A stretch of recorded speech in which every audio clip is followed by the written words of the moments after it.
What you gonna do about it? Something.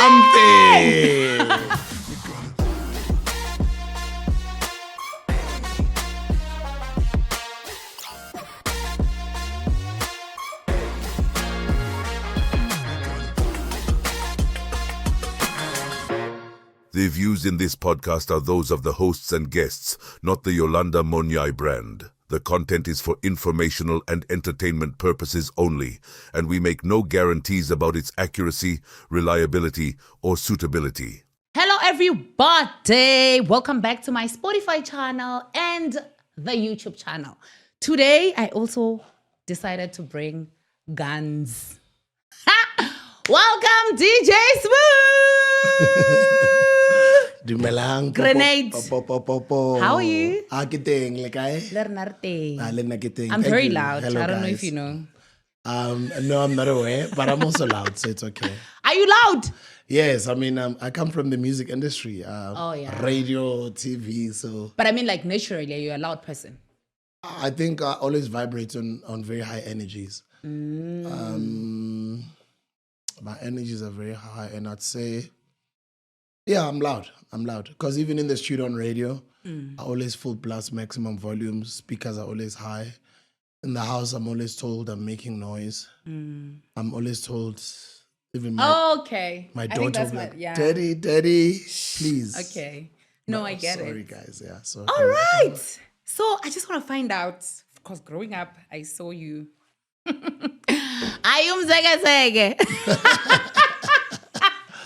Thank you very much for recognizing our work. No, I'm not. But no, I'm not. No, I'm not. No, there's no way. I'm serious. But I no, I'm not. I'm DJ not. Smooth. Yes, I get it all the time though. And can you imagine? Like I've been getting that for the past 20 years. You are not mzakezeke. No, I'm not. Our guys, help me. There's no way. Okay. I'm not. And we worked. I mean, we made history together. We had a record label called TS Records with TK Ngiza. He's now in politics. He's doing really well pursuing politics. I decided to pursue business. I decided to write books. I decided to take a different career path while still in the entertainment business through media broadcasting. You know, mzakezeke did really well. I mean, he was a phenomenon in South Africa. I released 5 albums.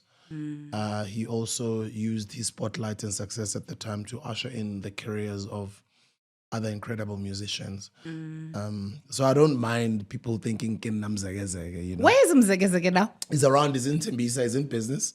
He owns a couple of taxis, and he also is, we've just opened up a new mzakezeke online restaurant, which does African food. If you're on Uber Eats, you can search for Mzake's Kitchen on Uber Eats. If you're around Johannesburg, specifically Sandton, we're opening Rosebank next month at the end of June. And yeah, it's a brand new business venture. We've been around for like 2 months now. We're doing very, very well. Our graph just keeps growing. And I always say to people, like, if you're gonna open a business in 2025, you can't open a business and not participate online. I don't know if you do know these statistics that South Africans stay the longest on the internet than any other country in the world. They stay an average of about 39 minutes a day. And we are the country that stays the longest on the internet. And I guess that also has got a lot to do with the growth of our music, amapiano, you know, music genre. And also just the whole world is on us. This is the spotlight that we should be taking advantage of and starting businesses that are online, getting ourselves out there, getting our brands out there. I was speaking to one of the brothers off air before we started recording. And I was like, why aren't you podcasting? Look at you look dope. And I'm like, what you do? He's like, I'm a model.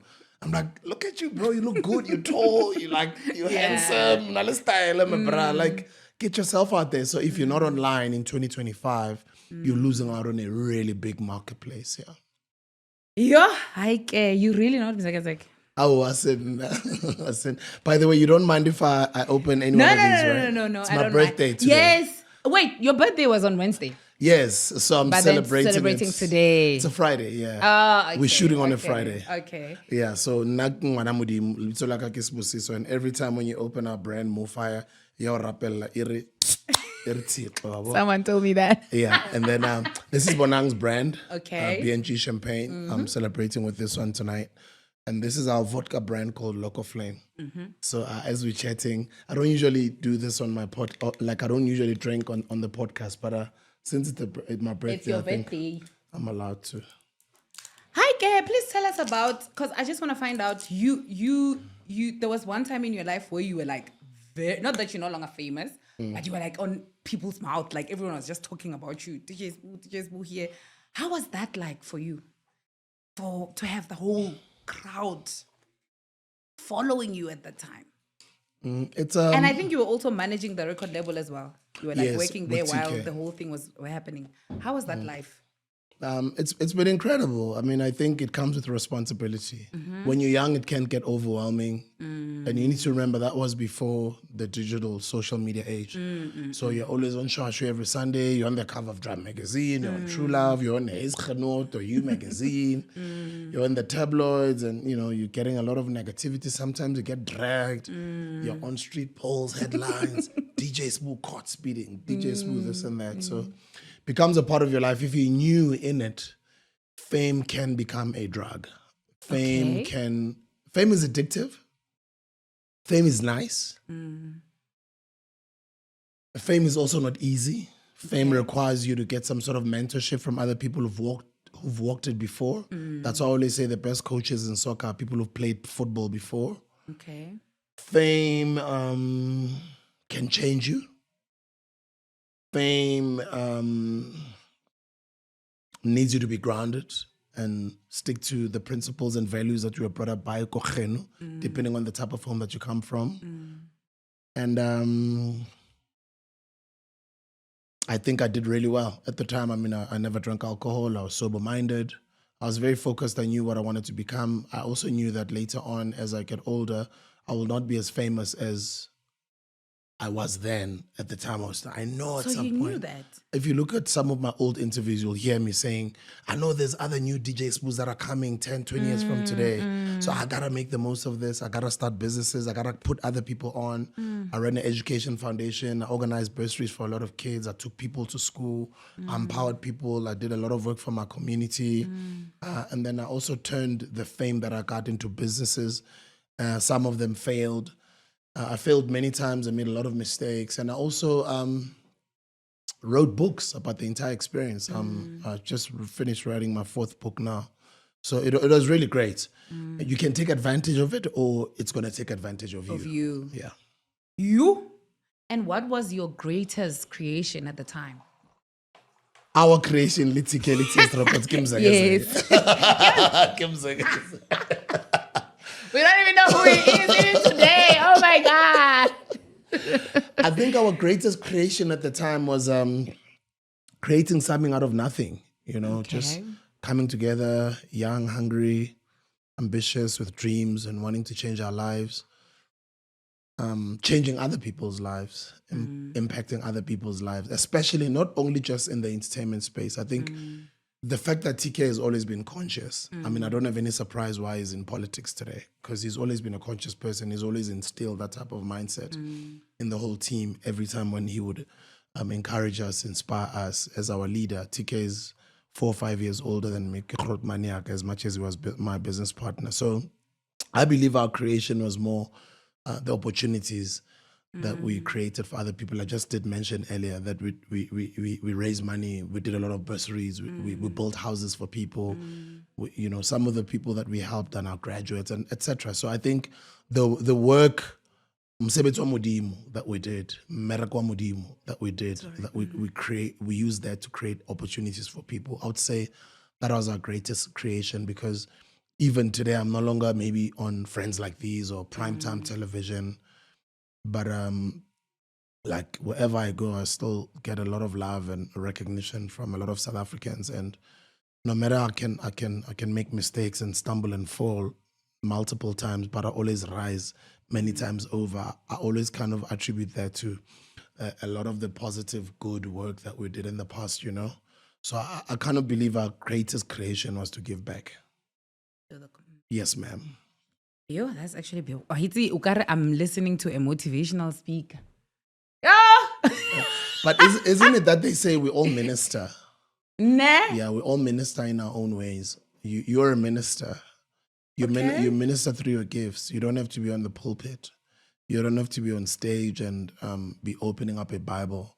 But through the blessings of your parents and what has been instilled in you and just your godly given talents, even now, just being on this platform, imagine how many other young people that you are impacting. My daughter, you know, that looks up to yourself. Really? Your daughter knows me? And you know, the other day she posted a photo of the American lady. Winnie Hallo. Yeah, you know Okay, Winnie Hanna, yeah. right? Yeah. And then she posted a picture of you as well. And she had some Really? incredible comments to say, yeah, ma'am. So we never know the people that we impact. But because we are in the spotlight or we're blessed to be here, we always have to be cognizant of that. So you are a minister in your own right, in your own way. It doesn't have to sound, go deeper, papa. Okay, so to us, the newcomers, the people that just arrived in the situation, we probably don't even know what we're doing. But hey, we've just arrived. We just arrived. just Wait, we just arrived. What advice would you give us? Especially me. Me, I like people to actually advise me, like honestly, about the industry, what I need to do, what I need to avoid, and how to sustain myself. Because you've been there, man. Yeah, And there's never a time where we're like, where is DJs? You've been there and you're still there and you're still making it. So advising Yana. And it's the right crowd. Okay. Or let me not say the right crowd, because sometimes you don't immediately know the right crowds, right? But you get to discover, you know? Then you cut off some people as time goes, because others are just around you to leech on off of your hype. Others are here for your own their own personal gain, to be around you. Others are takers. Okay. You know, they're just around you to come and take. And the advice is not only going for you or for famous people out there, for those who want to become famous, it's going out to everyone. We oftentimes become naive, and because we are so nice, you think other people are as nice as you are. You know, we all are raised in different homes, and other people have got their own agendas. So the message and advice I'd like to share is just to be very careful of such people. Okay. Cut out negative energies, cut out wrong crowds. And as soon as you have identified the wrong crowds or the wrong people, cut them out. Cut them out and don't look back. Don't even regret it. Because they're really good. They're very good in molding themselves to be liked by you, so they are around you. And then sometimes you get to wonder, like, how do people know so much about you? How do things leak about what you're about to do, or about certain things that you've only told 2 or 3 people, but it's now out there? How do the very same people that you think are, you know, as close to you and they're your friends and they care about you, not all of them do. So, I mean, that's the biggest advice. I guess the company that you keep contributes in the type of person that you become in time. And the people that you feel intimidate you, the ones that you feel have done well, if they welcome you in those circles, don't kind of feel intimidated by them. Okay. Rather gravitate towards, gravitate closer towards them, carefully though, but also with the mindset of wanting to learn, with a mindset of, you know, studying and understanding people. But while, with all of this being said, have fun while you're at it. You're going to make a lot of mistakes. You're allowed to make those mistakes. You're young. Have a lot of fun while at this thing, but just don't let yourself out to be a junkie. You end up getting into drugs, an alcoholic, or you end up getting into alcohol, and you make multiple mistakes, and you end up relying on substance abuse, or you end up relying on alcohol to be you. You know, just be a godly, loving, kind person. And I always kind of believe when you put out positivity out there, positivity will follow you too, and everything is working towards your favor, you know? Those are some of the things that I can share, because when you're in the spotlight, everyone wants a piece of you. Everyone wants your attention. Everyone wants to be next to you. Everyone wants to date you. Everyone, you know what I mean? Like, some people believe you've got millions. Like, everybody wants chalete, you know what I mean? So yeah, just be grounded and keep the humility. Now, thank you. Tell us about, why did you change your look? Change the look, that's a good question. You didn't want people to recognize you? No, I did not change my look. I think what I've been going through over the past couple of years, it manifested itself into how I Okay. look. Yeah. COVID-19 happened. We're all indoors. We're all not shaving. We all couldn't shave even if we wanted to, unless those who had shaving machines or clippers in their house, they shaved. But when COVID-19 ended, a lot of people, went to go shave, went to go cut their hair. I didn't. But before COVID-19, though, I was already on.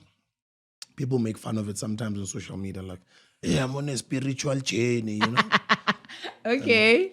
I guess that's what happened to me. I really wanted to find out who I was. I wanted to find out my lineage. I wanted to find out. I never knew my biological father.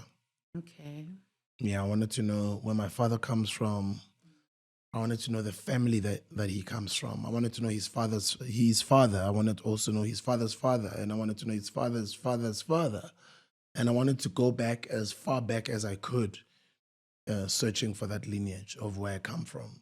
Because I was brought up by an incredible man, an awesome, beautiful leader of my community in Tatelope, who hails from Mule Charapao in Limpopo. And every month, like, he bought a baki. He'd go to Limpopo every month end, Friday a month end, and he always had the load okra atlatsa batho by 12 ka moveneng aya Limpopo. And I would remember at that time he would make about $3,000 or $3,500, minusing transport and everything. Would make no less than $2,000 extra every month just to provide for the family. He was a policeman, and all these years he would be saving money, building go high. He taught me to be the man that I am because my biological father was never around. So Ndadelope came and ayarapa le namane, anyala mama, and then angkhudisha as ngwanagage. And I was his son.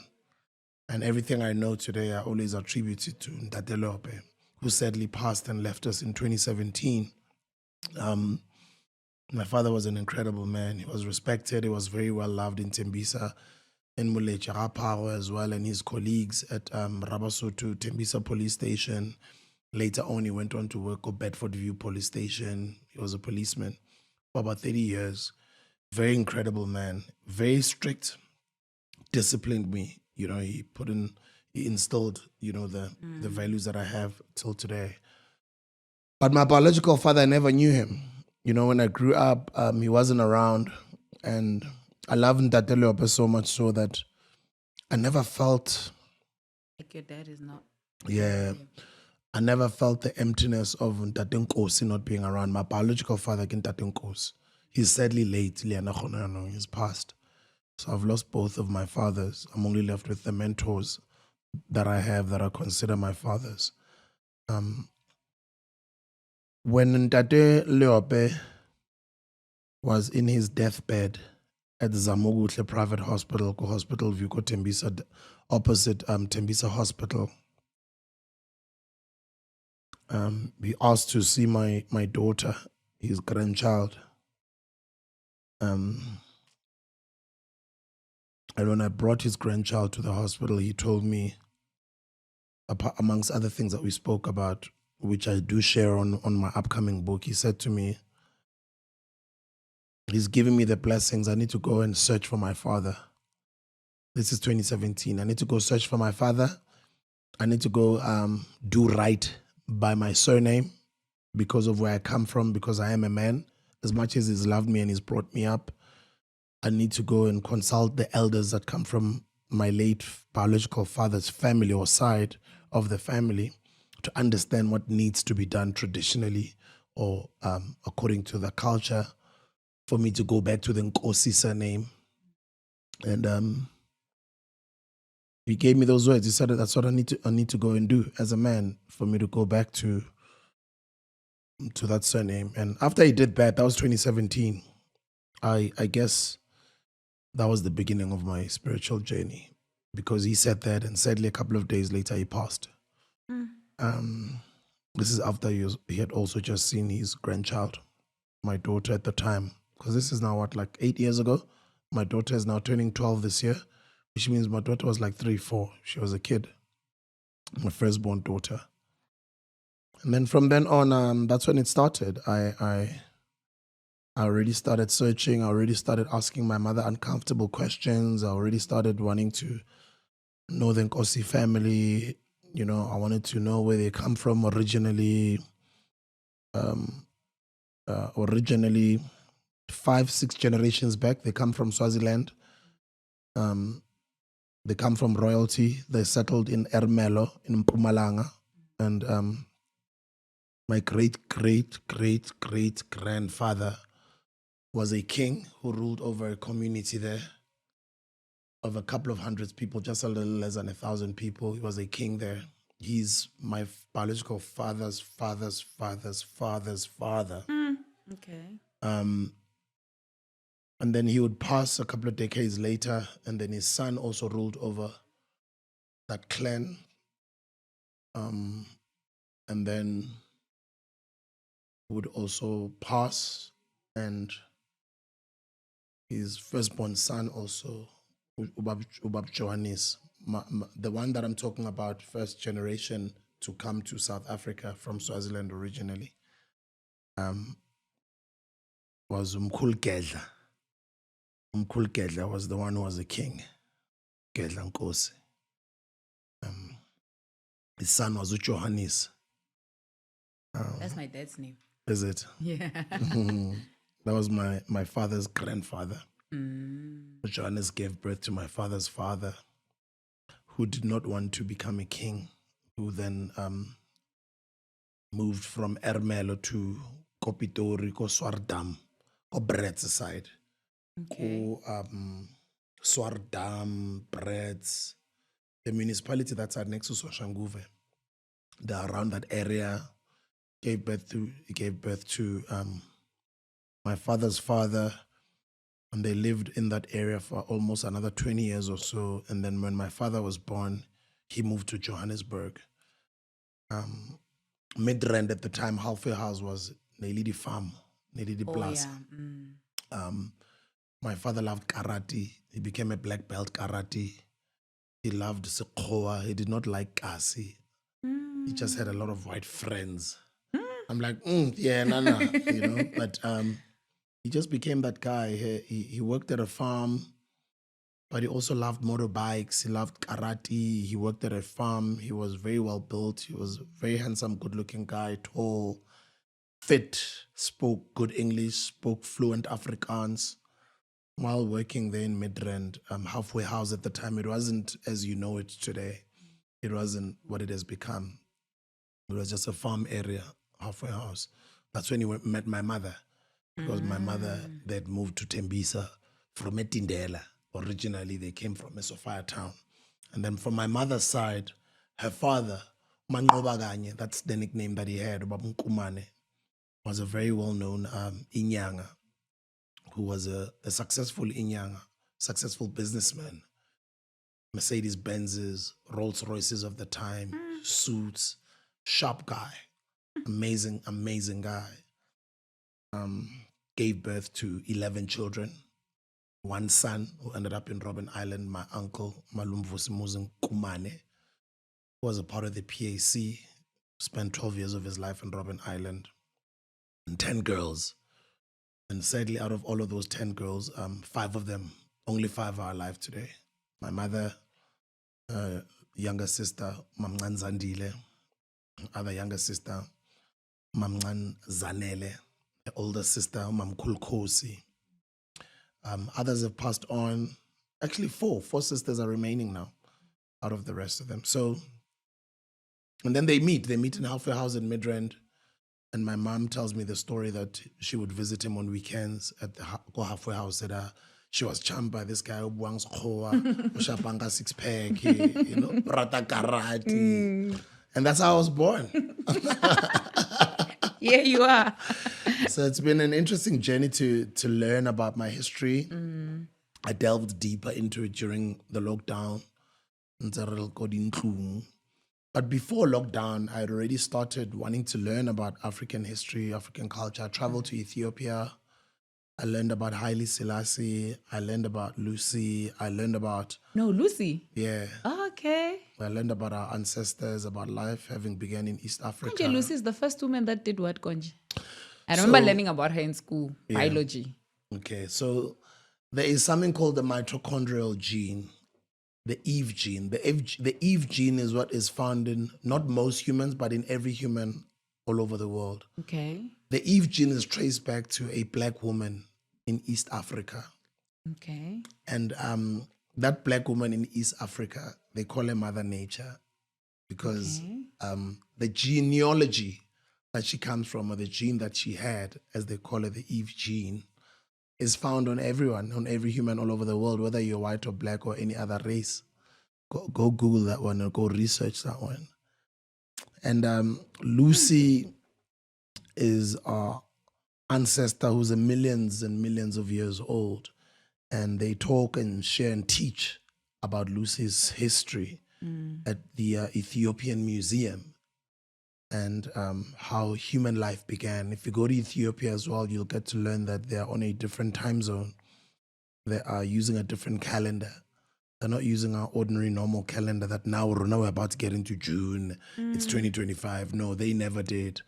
Haile Selassie and his army at the time in East Africa fought the Italians and they defeated the Italians. I don't know if you do know about the Bambata rebellion here in KZN in South Africa as well, that history of the Zulu kingdom that fought against, The white. yeah, that were trying to colonize us. Ethiopia remains one of the only countries that was never colonized, as well as Libya. Okay. And that Muammar Gaddafi, who sadly then passed. You know the story of, I think, a decade or two ago and how he passed. It's still in the headlines and people are still talking about it. It's out there. So I learned quite a lot of those things. You know, I went to Kenya, I went to Tanzania. I learned so much about myself, and slowly, the layers and the layers of the old SBU started just kind of peeling off. Because the old SBU was a young guy, was impressionable, who seeked validation as much as he was doing well, and he was amazing. He was handsome. He was hot. He had money. He was driving sports cars. He was the man. Sort of all of those layers started peeling off. And as this new SBU who's growing, who's sort of starting to find himself, who's discovering his own history and lineage, is starting to also learn about African history. And it just did not stop all the way to COVID-19 lockdowns. And when we were locked down, that's when I locked into this knowledge. And then I just wanted to know more. I just wanted to know more and more. Slowly, I'm not even aware that it's manifesting itself Outside. into the way I look, into the decisions I make, into the clothes that I wear, into the things that I do. And then I'm starting to hear comments on, why do you only wear local clothes? Why is your rhetoric changing? Why are you know what I mean? And all the way to now, fast forward to today. So it's not a decision that I made. I'm going to change my style. No, it's not a style thing. It's a journey. And they always say, when a student is ready, a teacher will appear. That's true. Yo, Haike. All right, please tell us about your spiritual journey. Because you spoke about it a lot. Yeah. So I just want to understand what you're doing. Is it Christian spiritual journey or is it African spiritual journey? I've always been Christian. Okay. You know, I grew up apostolic. Nkeleze or nkonze kwenye inkonzo yasesivane ethembisa ngasewela mlambo khona enye ilikasa bathi kusesivane. Okay. Now yangathi uyasiziba ngathi uyojoina iRabasotho. Ngasethafeni nasesivane next door nasewela mlambo. Those who come from Tembisa know what I'm talking about. I went to that church all of my life because that's where my parents went to. And with what I've just told you, challenged my spiritual beliefs, challenged my religious beliefs as well. Okay. Challenged how I looked at the Bible, challenged how I understand or who I understand to be God, challenged how I view the world, challenged how I look at the businesses that we work for, challenged how I see our government. It challenged a lot of things around my life. I was like, geez, it looks like my childhood has been a lie. Because when you get that type of knowledge, like what I went through, as I told you, when my father was in his deathbed, in 2017, and I embarked on this journey. As you keep growing in this knowledge, It's going to challenge a lot of things about your beliefs. It's actually going to challenge you so much that as much as you're going to strive to want to be a better person, you're going to seem crazy to a lot of people. Sometimes other people, when they go through that journey, they shut up and they keep quiet about it, and they're overwhelmed by this new world that is slowly opening up. Other people call it opening up their third eye, because now they are starting to understand more about themselves, more about their beliefs and who they are.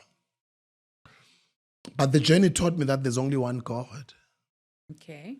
And he's the God of all gods. uNkulunkulu wabo bonke abonkulunkulu. Usonini nanini, ke Modimo Ramasedi. uThixo. Yena yedwa. Sonini nanini, umveli ngqangi. You know, and what that then does, you get to understand that, oh, so also religion is man-made. But God is one. And is all of our gods. And I've always been looking at an outside God, but now I understand that my solutions are not out there, they're internal. It's not external, but it's internal. I must always seek for a solution within, as opposed to believing that it's out there. And I must also seek for knowledge to understand myself better. Then I understood that the Bible was remixed, Okay. so that it was used to be a tool to colonize us, so it's easier to colonize us. At some point, I got confused, like a lot of people are, especially young people, where you end up, when you start embarking on the spiritual journey of African knowledge, you easily think There's no God. that the Bible is a lie, or there is no God. Can't you know? There is a God, and the Bible is no lie. It's multiple scriptures that over the years has been evolved, and some books have not been included in the latest King James version. Okay. But you also get to understand that the people that are being spoken about in the Bible are people that look like you and I. And all along, I've just had this mindset, ya go nagana gore ba bolela ka makgowa, ya go believer, you know, that white liar, you know, Mrena Jesu wa lekgowa, you know, and when that knowledge starts coming in the beginning, I got a bit confused. I was like, so is the Bible a lie? What's going on? And then I started understanding deeper. No, it's not a lie. A lot of the stories that, the scriptures that are in the Bible, it's multiple books that have been put together, but it's stories that happened in the continent. But it's been tweaked multiple times so that it favors the colonizer, so that it's used against us. But it's true stories that have happened. Some names have been changed. Some races have been changed. And it was quite overwhelming. It was challenging. It was hurtful.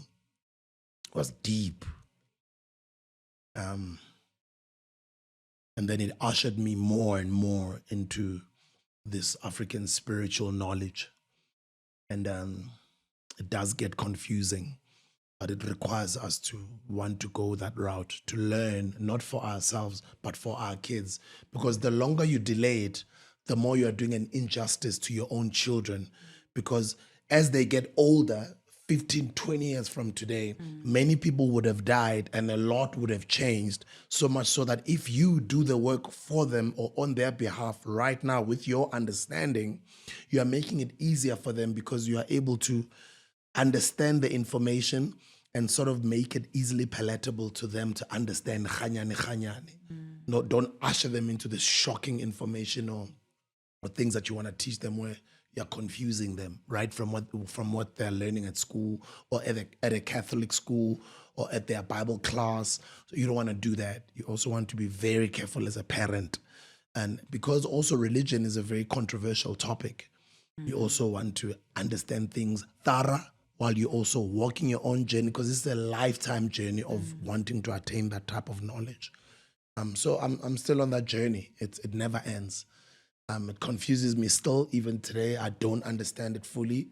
I consistently bring people that have got a better understanding of that knowledge, even to my podcast. I read such books, Bo Hunter Diop, Bo George G. James, Bo, Mfundisi Nsingiza. I follow the late great Coco Credo Mutwa's teachings a lot as well. I learn from them.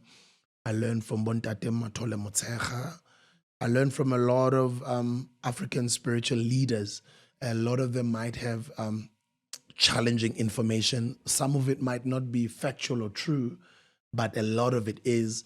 And when you compare all of this information and you keep consuming it and reading their books and reading their lectures and understanding even some of the African American spiritual leaders, you sort of learn it from the whole world and from the Pan-Africanist community. It can be overwhelming, the information, but it's a beautiful journey to undertake, and it'll change your life. It's a whole lot of reading. So now you do understand when I say the look and everything manifests itself without even you realizing. And the decisions that you take are different from who you were 10 years ago. But would you cut your hair and your beard sometimes? I probably would. Okay. I don't know. But for now, I don't feel like it. But maybe that time will come. Okay. All right, DJ SBU. So you did work with our sister Zahara. Yeah. Okay? So there were a lot of things there happening. But I just want to find out on how was your relationship with her before she died? You know, when people say, for some reason, I don't know. I mean, I It's don't like know. you feel it. That's what people say.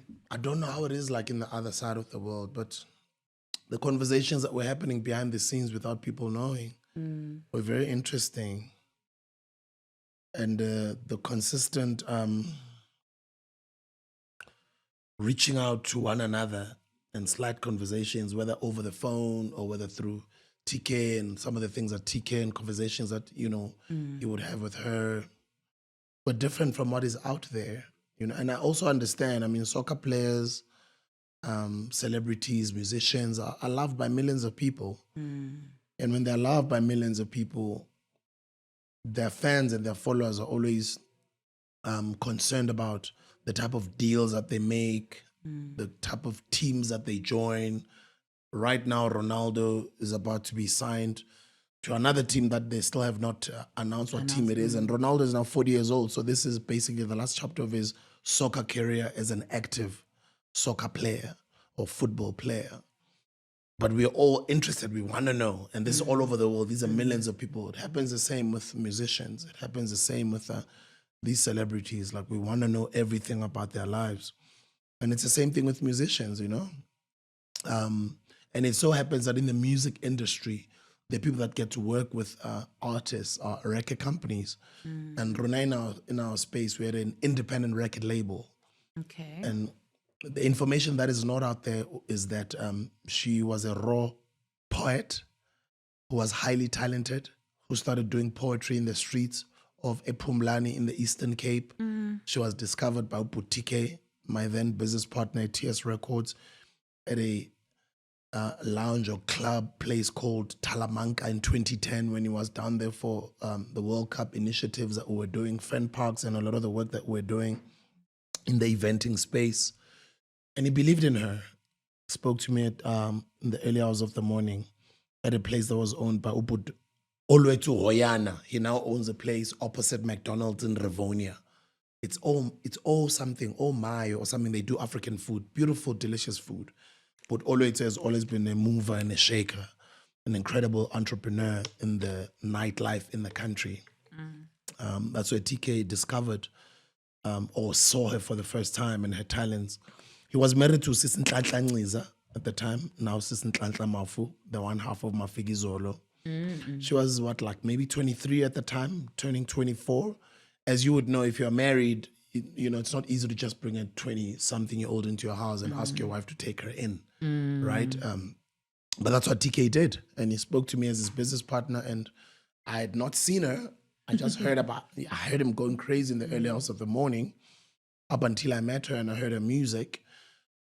And Ntlantla agreed for her to come and stay at their home, to have her stay at their home, and started touring with her. Sis Ntlantla at the time, she had taken a break from recording with Mafigizolo as a band. She was pursuing her solo career. And, she became one of her backing vocalists. And people don't know, by the way, at a later stage, when Zahara blew up, one of the backing vocalists also was Usis Nomcebo Zikote. The sensation from the Jerusalem global song. But these are some of the things that, behind the scenes. But it was really great to see Zahara's star shine. We got into the studio with the late great Ntate Robbie Malinga. We got into the studio with Jakes and Mjali Fatebe. We got into an office and we're having conversations in the office at TS Records. At the time, she was going by the name of Spinach.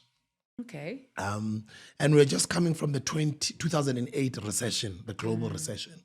And CDs, physical CDs, were sort of starting to die out. And there was an evolution from the physical CDs into the digital era that we're in now. It was the beginning of it. Oh, okay.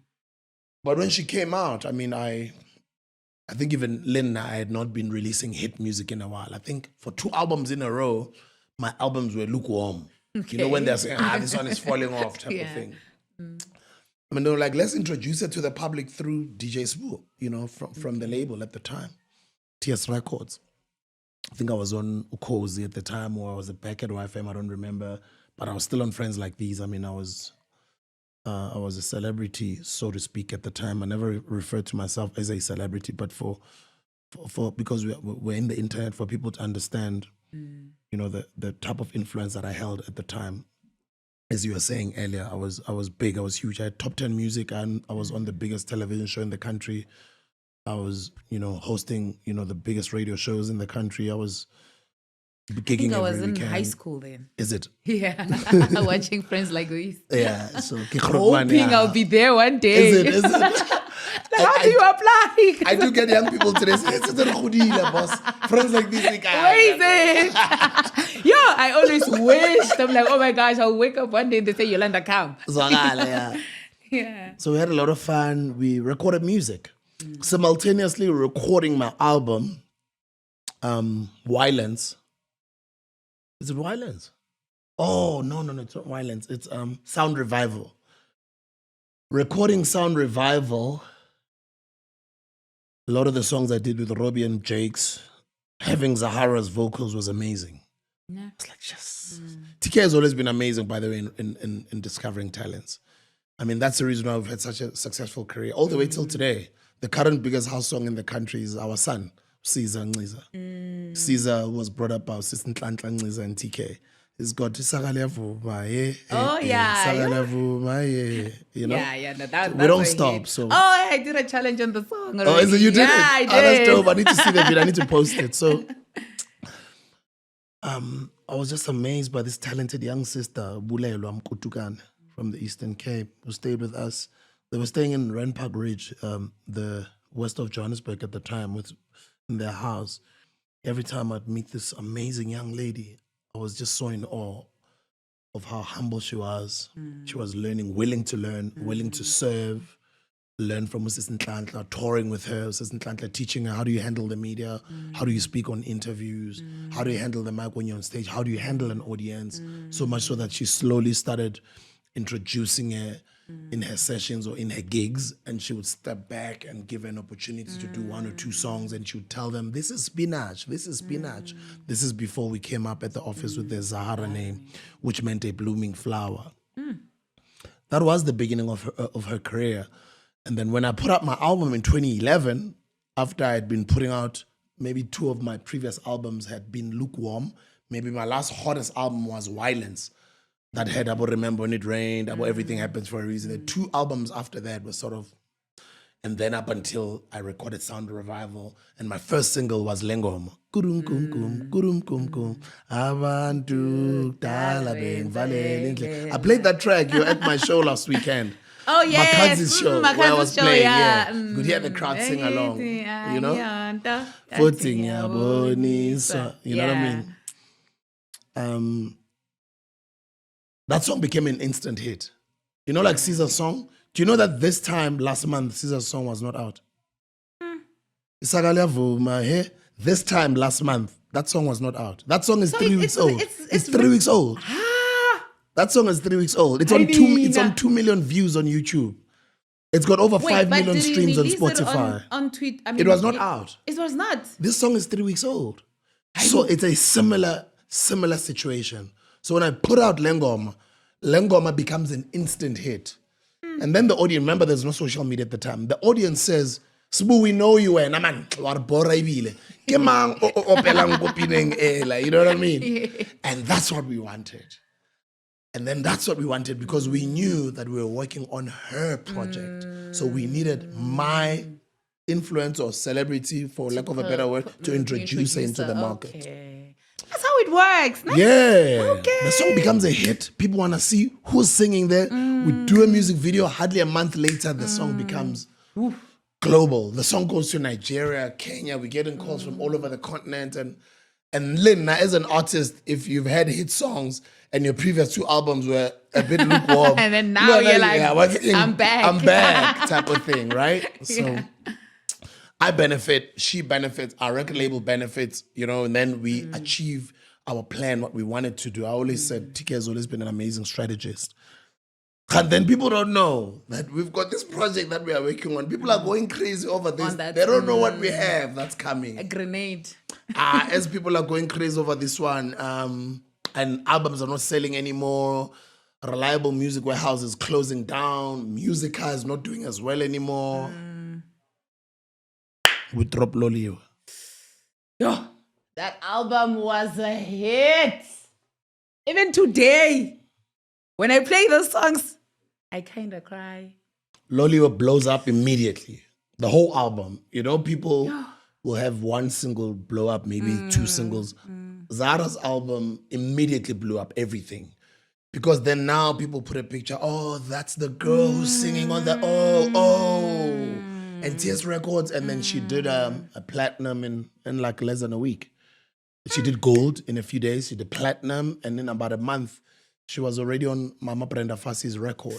And I know, shout out to my guy Nota, who always speaks about him having a record with Questa in the digital era with some of the songs that they did. But in reality, people that understand music and numbers, they know that may her soul rest in peace, Ubulelwa, the greatest, highest selling South African musician of all time, high up there with Mama Brenda Fassie. And you can't change history, and that's what it is. And I would say maybe Questa, Nota, and the rest of the new generation did that with the digital era when it came in. Rona, we were last of that era, the CD. So anyway, to cut the long story short, we made history together. The album comes out, makes history, becomes huge. She has a very successful big career. She blows up.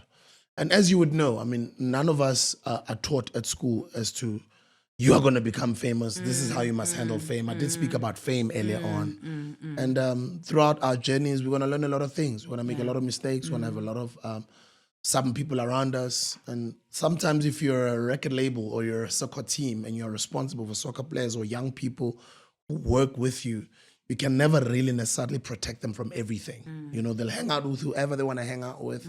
They'll do whatever they want to do. And sometimes you can only advise as much as you can.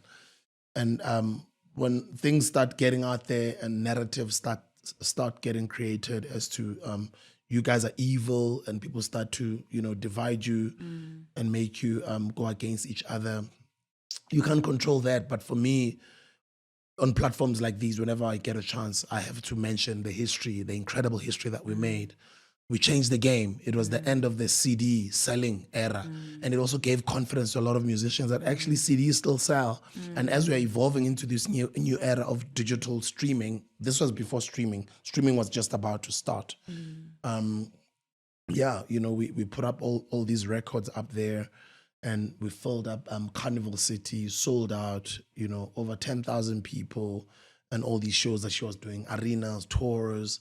You know, we changed the game. And you need to remember, just before then, we had already changed the game with Pro Kid.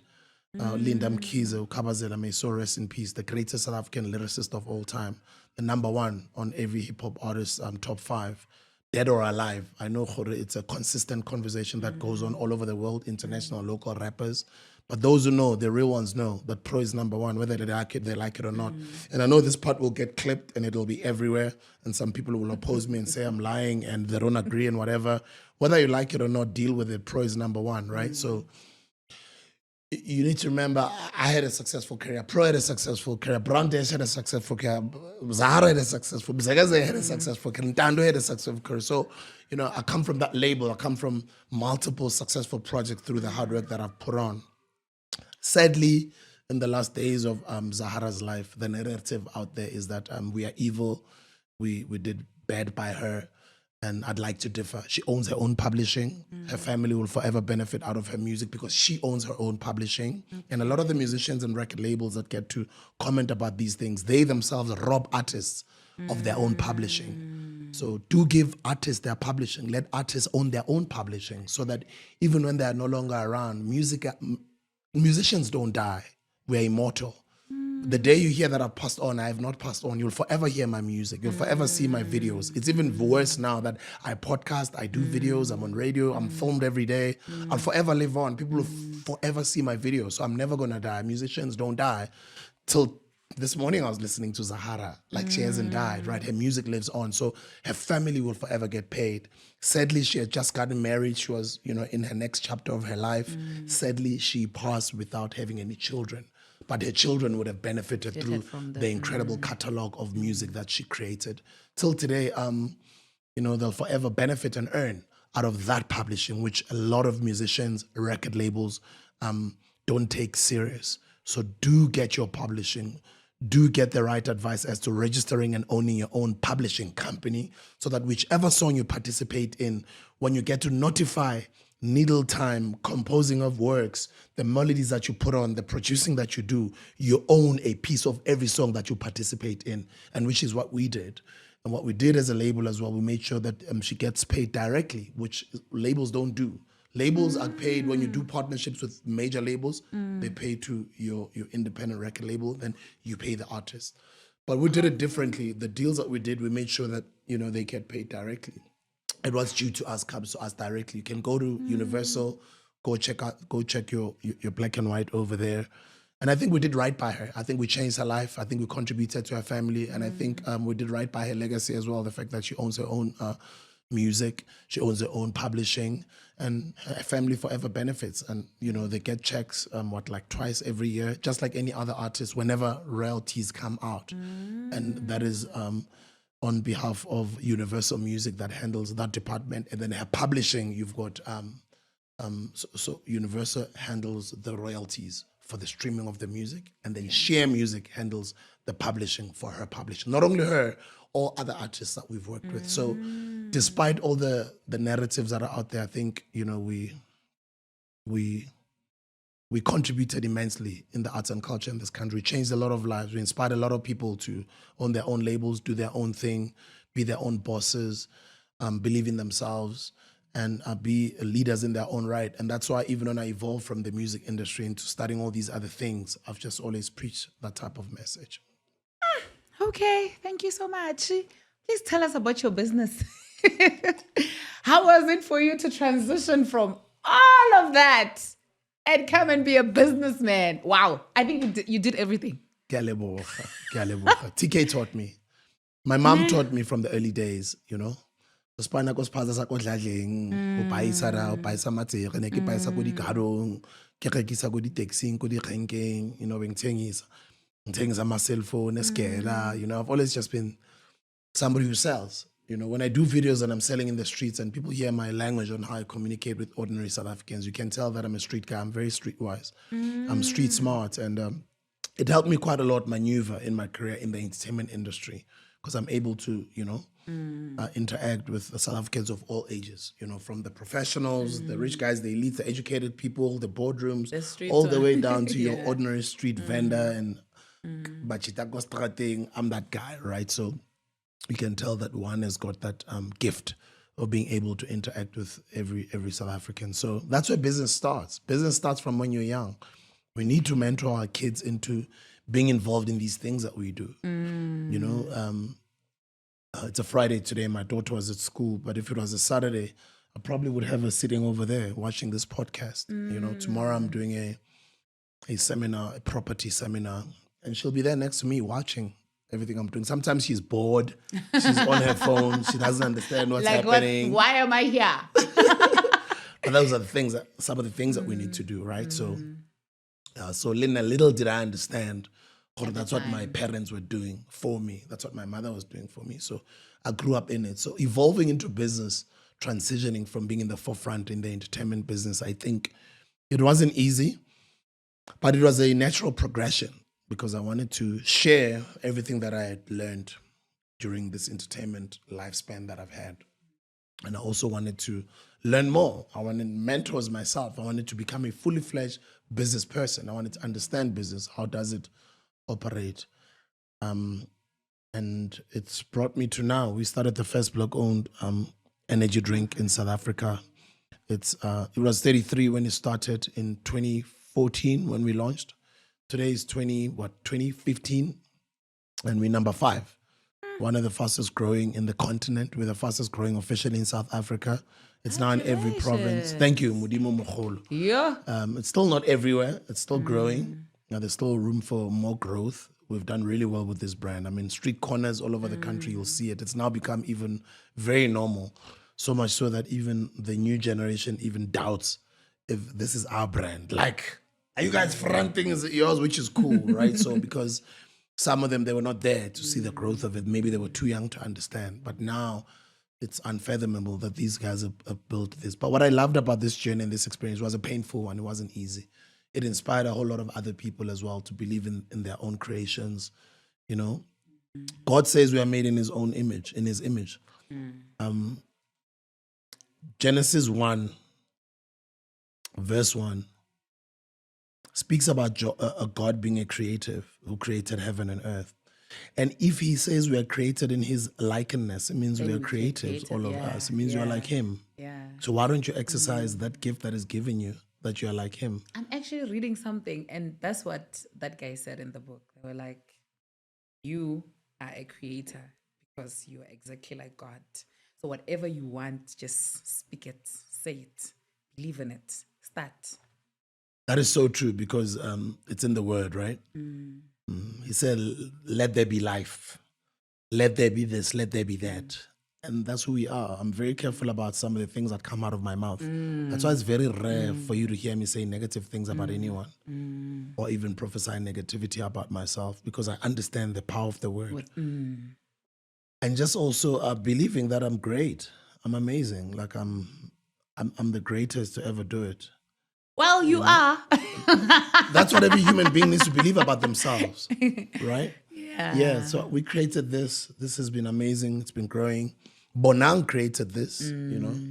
I'm inspired by what she's been able to achieve. We created this, the Local Flame brand, and you know, we created this. Mzakezeke had successful music albums, etc. Now we've got a new restaurant, which is online. I really see you behind that mask, eh? People say that.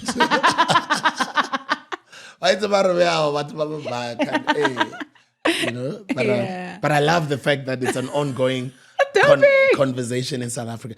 You know, Mzakezeke came out in 2001. Came out. Yeah, Mzakezeke's first album was 2001. It's called Kongamadol. This is 2025. That's 24 years ago. And we're still talking about it. And we still don't know. We're not sure. I don't think what matters is who he is. What matters is that we are still talking about a brand or a creator, a creation that happened 24 years ago. Which means when you birth something, like what we're just saying now, even if you die today, it lives on. So what are you building? What are you birthing? As we were saying that he created heaven and earth. What is your heaven and earth that you're creating? We've got our own heaven and earths, right? So we're creating, it's not only generational wealth. I know we're so fixated about money, but what are we leaving for future generations to learn from and be like, okay, these people who created these things look like us. So it means we also can. So what is it that you're doing that will be left behind when you're gone for new generations to look at and be like, wow, type of thing, right? So right now it's Mzake's Kitchen, it's more fire, it's land. We are creating, building beautiful houses. We are creating our own estates. We are showing people what to do with the land, to work the land. It's not easy. You deal with the municipal processes of doing right by people that you get involved with, investors that you get to build developments with. We're building our own estates, our own townhouse complexes. So it's all just coming from this concept of us being our own small letter gods that have been made in his likeness, and we can create and we have to create. And that's what I'm doing with my life. I'm living a purpose for life to want to create things that are going to outlive me. Yo, you know, can I tell you a funny story? I always thought this was alcohol. Ning. More fire. When this year, last year, when it first came out? No, when it first came. Oh, okay. I used to think it was alcohol. And you were still young. How old were you at the time? Maybe teens? I think I was still in high school. Or is it? I think. And it's not alcohol. I It's think I an was still in energy, high school. energy drink, boss. And I'm like, no, that's alcohol. Well, this is alcohol. Okay. And this is alcohol. But no, this one is energy, boss. And I just want to appreciate South Africans, man. South Africans are loving, right? And black people are very strict about quality. As much as they support, no, they don't just support. Okay. You must give them quality. These people know clothes. Yeah. They know bad tasting things when they taste them. They know something in a after taste. They know something that is horrible. Like you cannot shy black people. We're the most brand conscious people. We're the most black people. Like, but once you've gone over that hurdle of giving them quality service in what you're doing or your products, then they'll support you. And I'm grateful for having stood the test of time to overcome the earlier challenges and the difficulty, the losing of money, the paying of school fees to get to where we are now, where we are getting consistent support, so much so that anything that I launch, I just have a tribe of people that are waiting to come on board and support or invest and be a part of it. All glory to where it belongs, Kimudimo. Yeah, I'm very humbled. I appreciate the journey that I've had. I also appreciate the criticism, the South Africans holding me to be accountable, the mistakes that I've made, the standing up and dusting myself up and moving on. And I'm just grateful. I've had a great career. I'm still young. I mean, I've just turned 46 yesterday. And I've got a longer life to still live. I remember that video. Effing. Of Kevin Hart and his friend. Kunji was his friend. When then he's like, I'm 47. He's like, huh? 57 or 50 something. And then Kevin was like, huh? 57 is young. And then that guy's like, what do you mean? I think Jay-Z's 56 or It's like, what are you saying? I'm 47. And I'm like, huh? I'm 46 and I'm young, man. Yeah, you for everything I've achieved. I mean, I've got 4 books out. I've got 8 albums out of my own. I got a catalog of almost 50 albums.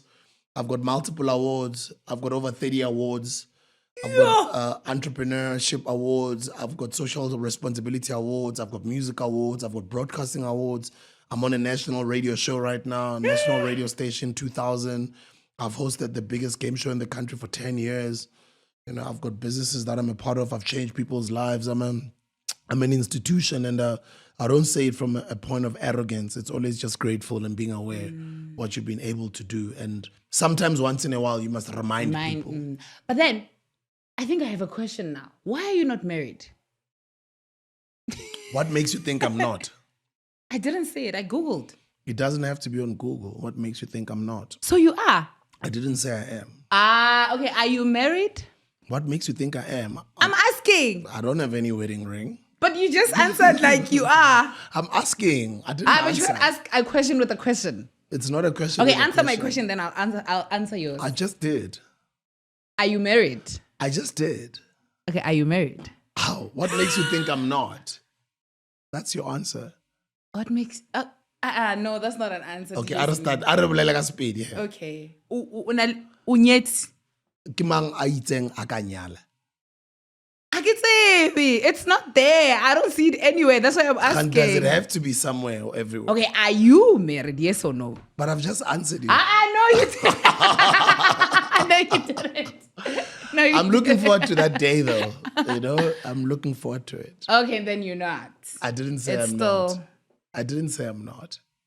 Hi, Nina. Mr. Chase will married, guys. And I'm starting to be gray, right? Yes. No, but I'm a responsible, loving guy. I'm a loving man. I'm a responsible family man. Love my children. Love my family. Love my mother.